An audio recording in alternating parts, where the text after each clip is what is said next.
There was a debate here in the United States and, quite frankly, throughout most of the West as whether a rising China was in the interest of the United States and the wider world. As a young member of the Foreign Relations Committee, I wrote and I said, and I believe then what I believe now, that a rising China is a positive development, not only for China, but for America and the world writ large. There are a variety of reports that Chinese hackers are attempting to steal technology related to vaccine research. Is this something you're concerned about? What can you say? So what else is new with China? What else is new? Tell me. I'm not happy with China. They should have stopped this at the source. They could have stopped it right at the source. So now you're telling me they're hacking. So I just say this, Steve, what else is new? We're watching it very closely. If I could follow up, sir, the South China Morning Post, the Beijing newspaper, says that China would like to reopen negotiations on the trade deal to make the terms more favorable to them. Is this something you'd be interested in doing? No, not at all. Not even a little bit, no. I'm not interested. We signed a deal. I had heard that, too. They'd like to reopen the trade talk to make it a better deal for them. China's been taking advantage of the United States for many, many years, for decades, because we had people at this position right here where I'm standing, sitting right in that office, the Oval Office, that allowed that to happen. No, I'm not interested in that. Let's see if they live up to the deal that they signed. China and others have criticized you for using the phrase Chinese virus. How do you feel about that? Are you going to continue using that phrase?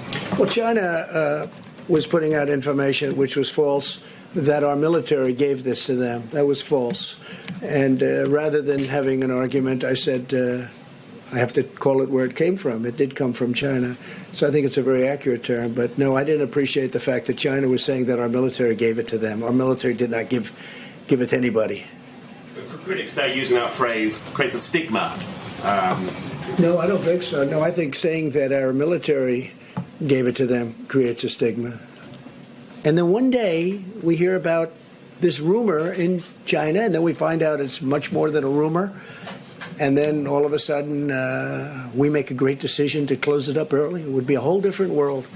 It would be a whole different world. But we make a decision to close it up to China, and all of a sudden tourism, and then we close it up to Europe, which, people never heard of this before. I'm not sure that that's ever been done. I know that when I made the decision to close it to China, people told me that's never been done before, but it was a great decision.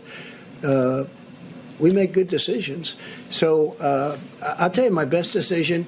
The people behind me are total pros. All over the world, they're respected. Dr. Birx, Anthony, who's become a major television star for all the right reasons. No, he's just so professional, so good. The people that we have working here have been incredible, and they're totally respected.